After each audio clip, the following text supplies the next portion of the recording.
everybody. Welcome to my first in a while Saturday morning edition of Off the Monorails. I'm thinking this is going to be my new time. Now, last Sunday I did not do a live because it was Super Bowl Sunday, and I think people had other things to do besides watch live streams all day.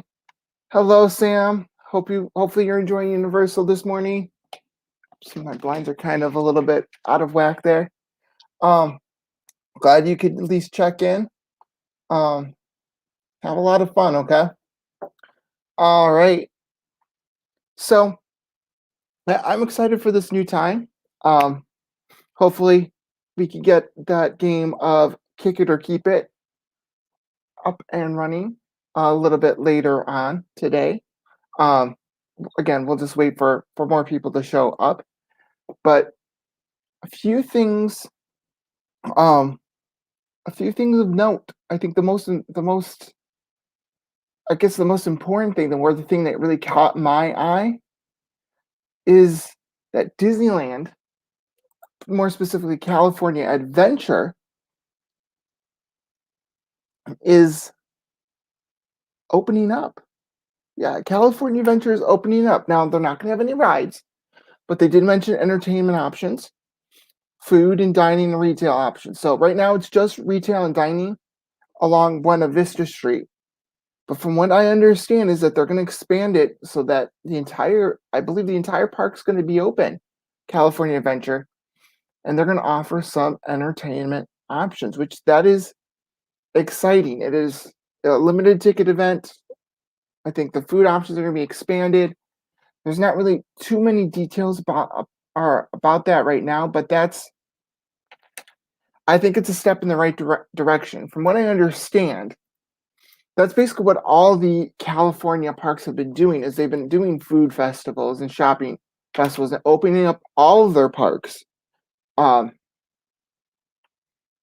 that is an awesome thing here on the West Coast.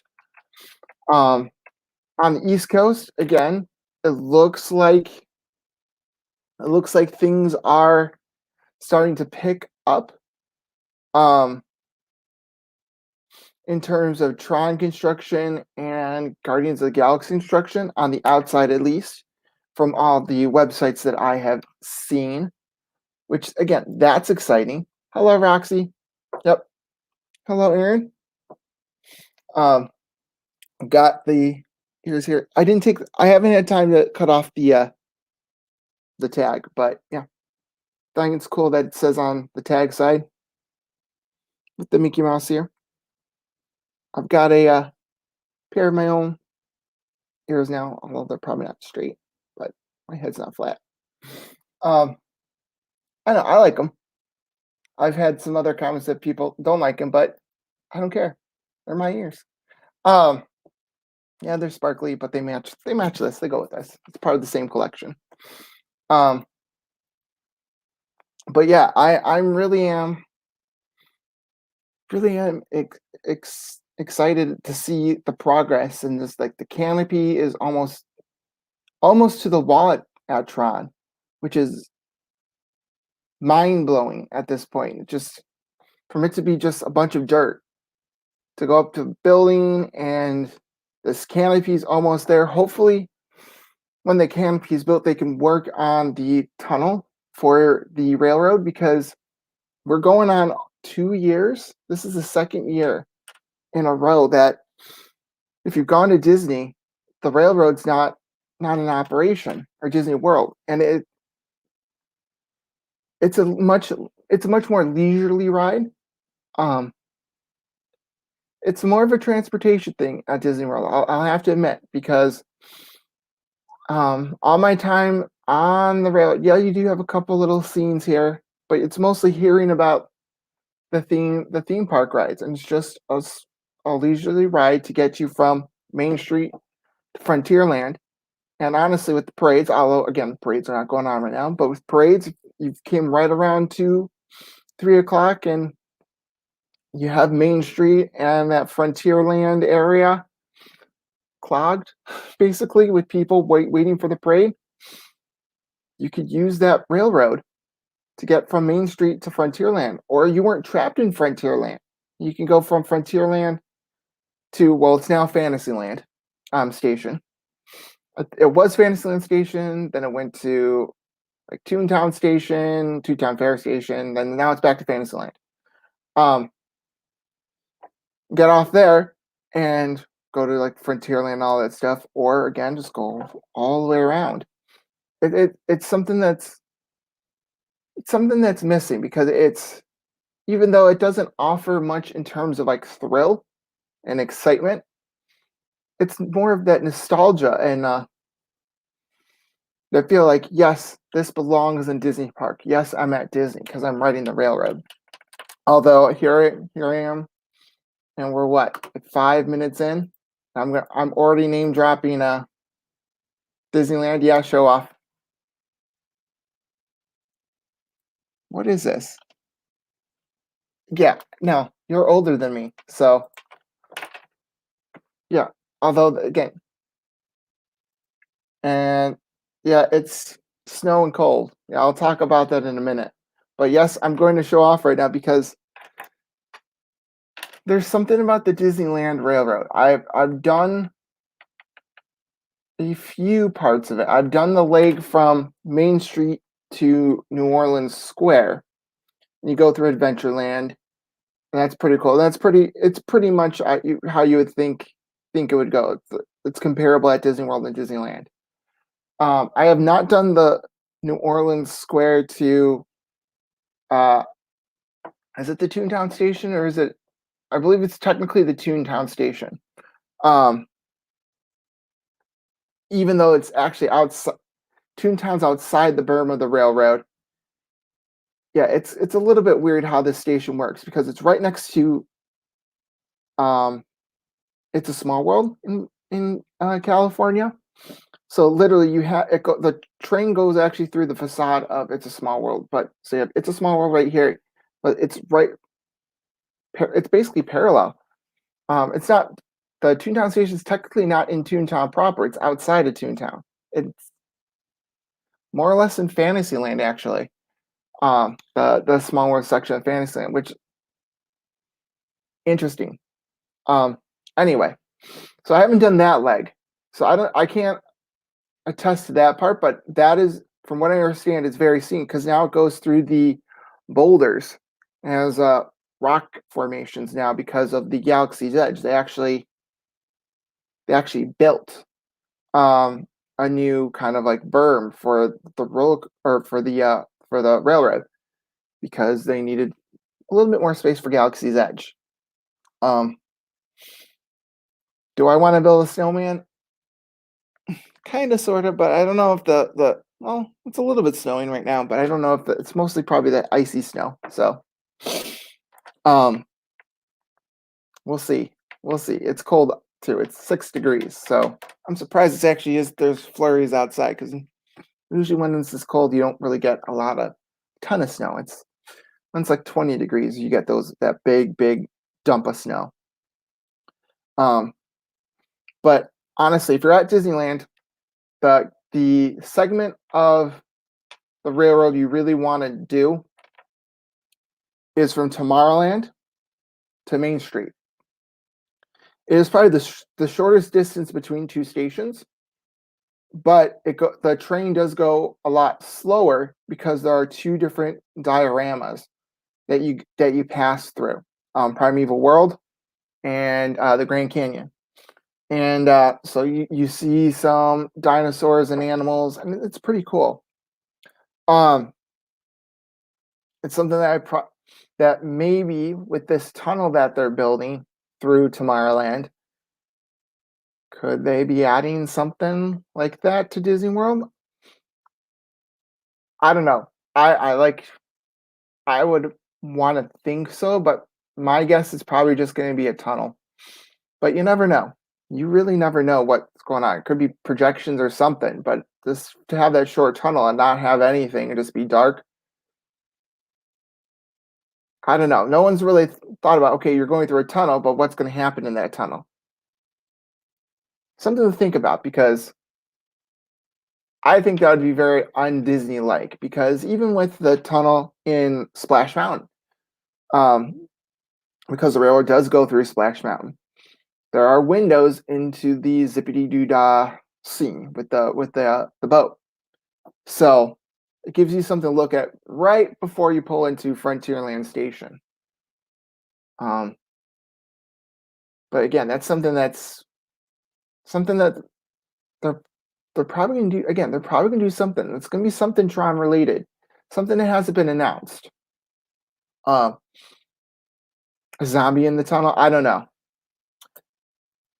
They did aliens in Tomorrowland, like scary aliens, and that didn't throw, or it didn't that didn't go well. So having a zombie in the tunnel might not be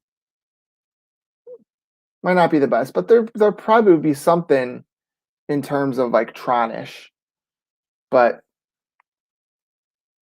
with all the things that have been going on and people complaining, I would say some people have been complaining that okay, Splash Mountain's being refurbed into Princess of Frog, and how does Princess and the Frogs really fit into Frontierland and all that stuff? A Moana attraction, yep. Um, a lot of people want to see Splash Mountain turn into a Moana attraction, but again, that if anything fits less in Frontierland, it would be Moana. I think here's the thing. In California, it's critter country, but it takes place in the South. So it's right next to New Orleans Square, but it's critter country. It fits the theme of the South. When Disneyland gets redone, which I think will probably be redone first, if they're not doing it simultaneously, I think Disneyland will get redone first. Um, all that area, including Winnie the Pooh, is going to go to Frontierland, or not Frontierland, excuse me, New Orleans Square. Like it's an easy fix because honestly, Princess Frog is New Orleans. Um, they're gonna have a hard time shoehorning in Winnie the Pooh because Winnie the Pooh more fits in Critter Country. And you have the restaurant right next to it, the Hungry Bear restaurant. I think that's going to be rethemed too into something else, or it might just be that Winnie the Pooh they retheme it to like that entrance into a bayou. Um, that could be it. I don't know. That's going to be a hard sell. It's like Winnie the Pooh does not belong in New Orleans. Um, whereas if you think of where Splash Mountain is set, again, it's set in the South, like Alabama, Mississippi. Um, and if you know hello Melanie, how are you? Welcome. Um, and if you know um, kind of the history or like how excuse me, Liberty Square set in the colonial times and Frontierland are basically two lands, and they're really the only two lands that openly face each other at Walt Disney World. Adventureland's kind of its own little corner. Main Street leads up to the Castle Hub, but it's one area. Tomorrowland, I guess Tomorrowland and Fantasyland, they do have that open connection, but it's not like you could really see all of Tomorrowland and all of Fantasyland at the same time, stay in one spot. Whereas Frontierland and Liberty Square, they're set along the rivers of America. They fit together. It's like one land divided really into two separate mini areas. It's like that at Disneyland too, with Critter Country, Frontierland, and New Orleans Square. Like they fit together. They're around the same time period. Whereas at Disney World, Haunted Mansion is like supposed to be like the 1600s, 1600s, early 1700s, and then it progresses as you go through Liberty Square all the way to the Diamond Horseshoe, which is basically like the Midwest Diamond Horseshoe, Midwest, right pre or antebellum South or antebellum, not antebellum South, but pre-war, pre-Civil War. Um, and again, if you've seen the costumes, it's a little bit more Frontierland ish for the Diamond Horseshoe, and kind of like the shows are a little bit more frontier that used to be there. Uh, would be more set in the frontier, but technically it's Liberty Square, and you cross that threshold into right around the 1840s, and then you're in the plains, and then it progresses all the way to Big Thunder Mountain. And Big Thunder Mountain is supposed to be, I believe, like Arizona and California, more like Arizona. I believe that those rock formations of Big Thunder are. So it's progressing from east to west, and in the time period. Uh, Splash Mountain, again, it's the south. It belongs more, if you're thinking of the progression of the time, it probably belongs more closer to where between the divide between the Diamond Horseshoe, Liberty Square, and Frontierland. That little pathway right there that divides the two lands. So you have like the Western Frontierland shooting arcade, Diamond. That's where Splash Mountain really belongs. If you're going, if you're trying to think where does it fit, or honestly, Fantasyland. Fantasyland would have been a great spot for it. They could have put Splash Mountain where the submarine voyage was, um, and just have that more cartoonish soundtrack. Now, they did a lot to kind of make Splash Mountain fit in Disney World because they really were thinking about how is this going to fit into the aesthetics of Frontierland. This is not a ride that the way that we're boosting would fit in this area. And so what they did was, if you notice between the two different rides, well, first of all, the logs are different, but that doesn't have to do anything with Frontierland versus New Orleans Square. It's that the Tokyo version of Splash Mountain and the Disney World version of Splash Mountain were designed at the same time. Disneyland was actually designed or opened up in 1989, and then they decided, okay, we're going to put this in Florida and Tokyo as well. And people in Tokyo do not like to get wet, so they redesigned the logs with that in mind. So you do not get as wet in the Florida and Tokyo versions as you do in the Disneyland version, the original version. So that's why it went from one-seater to two-seaters for the most part. But the two-seaters also increase capacity by one person per log. So theoretically, you can get a little bit more people on per ride. And that capacity is not as much of an issue. But what they did was they changed the soundtrack. The soundtrack in Florida is much more. You got more banjo-y. It's more of a country western theme soundtrack than its counterpart in California, which has more cartoony, like that you're in the middle of a cartoon basically.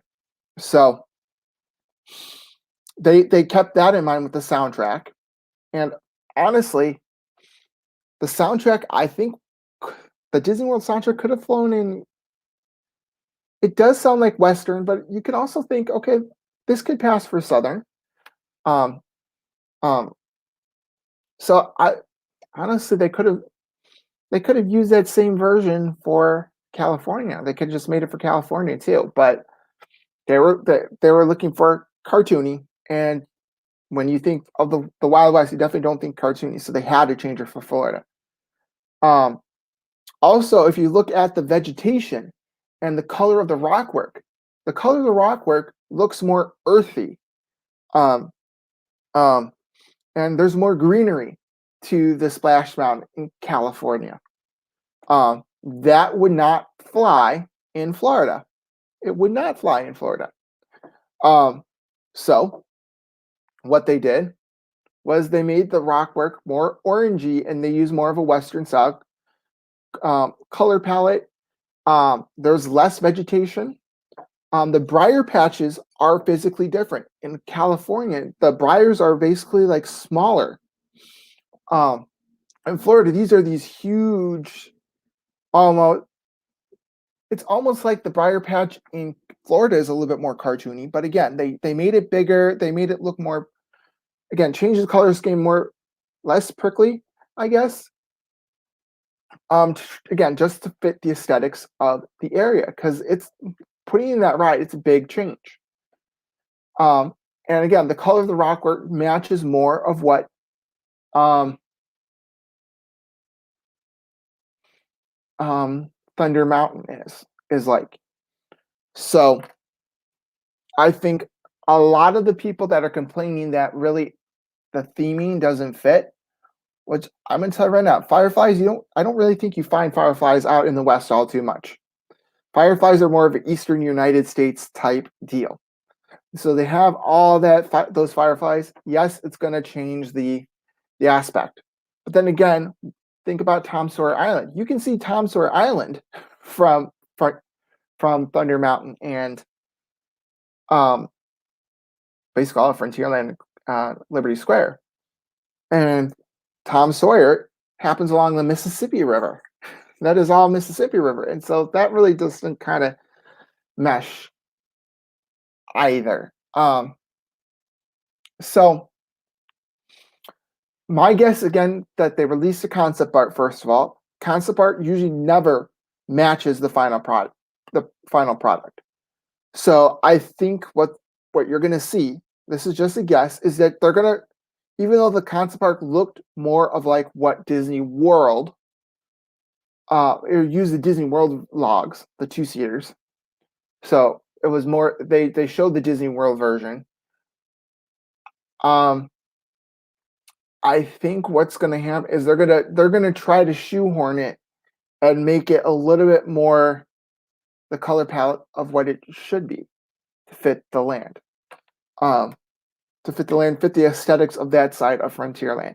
That is my guess. That's what they've done in the past for rides. They've always tried to make it look at the part of the area. Um, Another example is Winnie the Pooh. Many Adventures of Winnie the Pooh replaced Mr. Toad's Wild Ride, which I never got to ride at Disney World. I have ridden it twice at Disneyland, and it's a ride I actually like, and I hope they bring it back on and maybe upgrade it just a little bit. That'd be fun to see. Mr. Toad's Wild Ride, I can tell you right now, would make a great trackless ride. Um, the original Disney World version had two different tracks and had different rooms. So if you were on the left track, you had one ride. If you're on the right track, you had another ride, a different version. And like the endings were, I think, similar, and they had similar scenes in common. But Mr. Toad's Wild Ride, I think, would definitely would benefit from a trackless setup. And hopefully, maybe one day they'll like, maybe they'll reboot the movie. Let's bring this back. I mean, there's 4 parks that they could do this in, maybe a 5th park, but it's something that that they can really do, and it would benefit from the trackless portion because it's wild, it's crazy, it's unpredictable. Disney, if you're listening, I don't know, maybe not. Can't really do it in California because California it's one track. Or maybe they can. I don't know. At least update the trackless part of it. I don't know. Anyway, Many Adventures of Winnie the Pooh. Okay. So when they redid Fantasyland, new Fantasyland, the Fantasyland Forest section. So now Fantasyland used to be just this one big area, all medieval, castle, European village theme. And then was it what 2011? 2010, 2011, they started really changing the aesthetics of the area. I believe early 2000s, they filled in the lagoon that used to be 20,000 Leagues Under the Sea. And they put basically a Pooh's Playful Spot playground for little kids there. As a just to give little kids something to do. But all that area with where you now have Enchanted Tales with Belle, Gaston's Tavern, Be Our Guest, I already said Enchanted Tales about the Seven Dwarfs Mine Train. The new Arrows Grotto. What else? Oh, duh. Under the Sea, Little Adventures of the Little Mermaid. Ariel's Undersea Adventure. Voyage of the Little Mermaid. Is that right? I I've been on it, but I never get the title right. But the Little Mermaid attraction, Little Mermaid attraction actually is in the same area as the old show building for the submarine ride. The rest of so think Ariel show building. That is just that dark ride was just the indoor portion of the submarine voyage. All the other attractions that I mentioned were either part of the queue space, which would probably be a little bit of the mine train, but the rest of the mine train, all those other attractions that I just mentioned, were all inside that lagoon. It was a huge, huge attraction, taking up a lot of space. And it does take a lot and is very costly to maintain. Which is why both of them shut down on both coasts. The California one's back up. It wasn't 20,000 Leagues Under the Sea, but it's back up as Finding Nemo, and it's a pretty cool attraction. But those days might be numbered. With some rumored lands that might be going there, a frozen land potentially. But what happened was, so right where Seven Dwarfs Mine Train is now, they had that Please Playful spot with this big tree, play tree, I guess to call it, where little kids can crawl in, they can play. Inside that tree, there's actually a nautilus carved into the wood, because that was on the side of the and part of it that site was a part of the 20,000 Leagues Under the Sea. So they moved it. What happened was they moved the tree to be a part of the queue for Many Adventures of Winnie the Pooh. And because the whole theme of that area is supposed to be like like a forest area, they added more trees to kind of make it fit this area a little better. So they changed the aesthetics. You can still see the medieval portion of that building. Like they didn't try to cover it up. It's still there, but it's kind of hidden in the background a little bit. There's a lot more foliage. So they made Winnie's Adventures of Winnie the Pooh fit that area of Fantasyland right a little bit more. So again, that's a more recent version, a recent example of them caring about aesthetics. I mean, even opening up the Tangled restrooms to the Haunted Mansion. It's more of a medieval like European village, but at the same time, there's still trees, and it's still kind of seamlessly. It fits. It makes sense. It's not definitely not colonial America, but it still does fit. Yes, it does increase capacity, make it a wider pathway into Liberty Square from Fantasyland, vice versa. And I think that's what the main thing that they're doing, and adding more bathroom capacity. I think that was the number one reason. Whenever you see something go, it's like, what did they decide? Put bathrooms. Although now it makes both Fantasyland Station for the Skyway.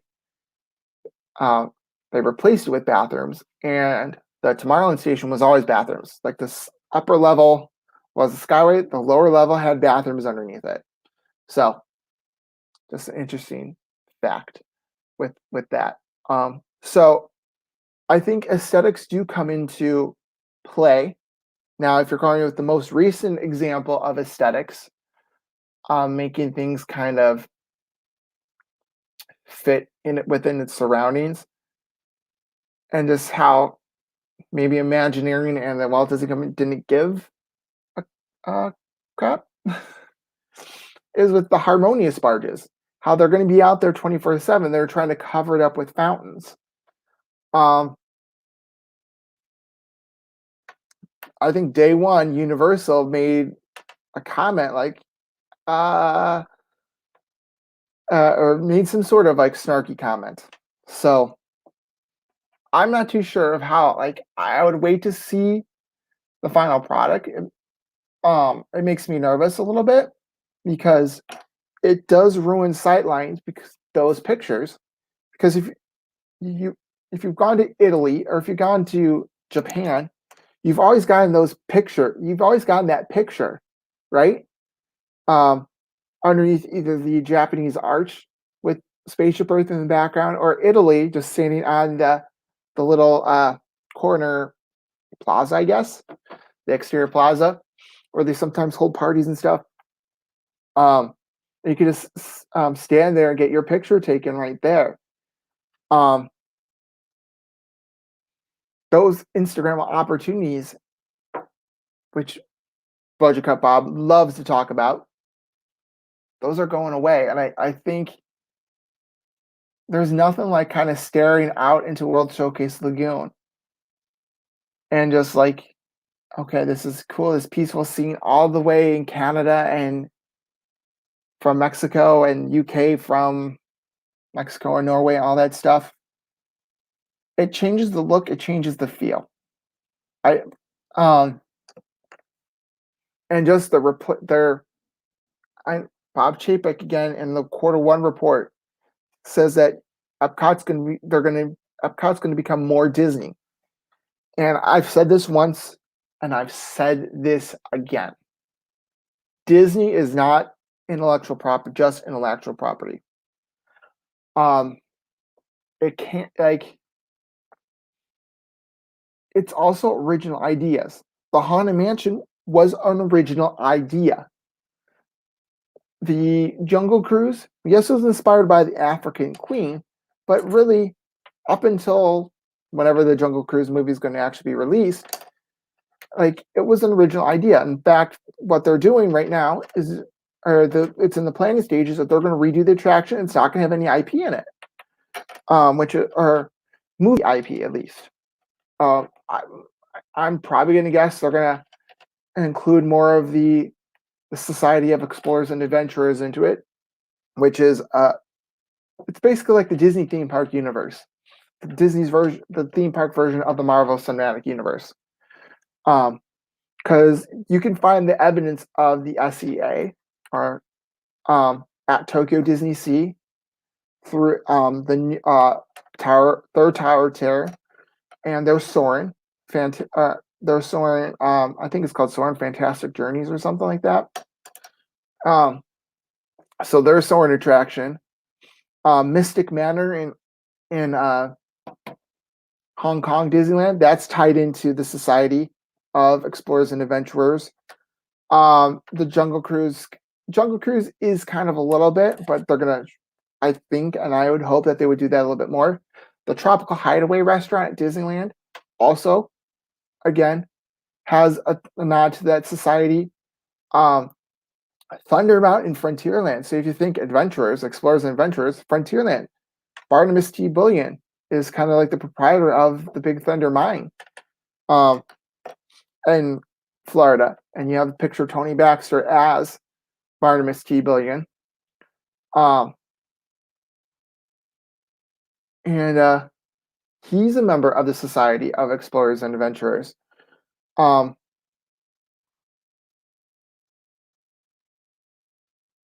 I mean, I've got nothing else to talk about. So honestly, if I'm rambling, just you can turn it off. Um, but yeah. So with like again, it's not just again, it's really not just about IP. There's got to be original ideas, and so it makes me nervous. It really does make me nervous to say, "Oh, we're going to make it more Disney," and it's just everything does not have to be related to a Disney movie or Disney TV show. There are plenty of different things that you can make. Like especially Epcot, you can make rides that are just about the country. Um, Again, you can do that with Germany. You can do that with Japan. You can do that with um, even Italy. Although I don't know if Italy has a lot of space. Um, I don't think Italy has a lot of space. I think that was more designed to be just eating and dining. Um, Although you can use the African outpost, I guess, to the left of that. Um, or even just a new country, adding a new country. Again, it doesn't have to be just or where's the Disney characters. I know little kids and families might be like that, but for people that right now are adults that grew up going to Disney in the 90s, um, our what we see as being Disney is not what people at least think of Disney. Really think of Disney, and I think that's what made the company successful. It's like you went to Disney and we're like, "Oh, they have this. I didn't know that. Oh, they have this ride. That doesn't seem like it should belong in Disney theme park, but this is fun. This is done in a really good way. Or this is just plain out weird, but I like it." Maelstrom.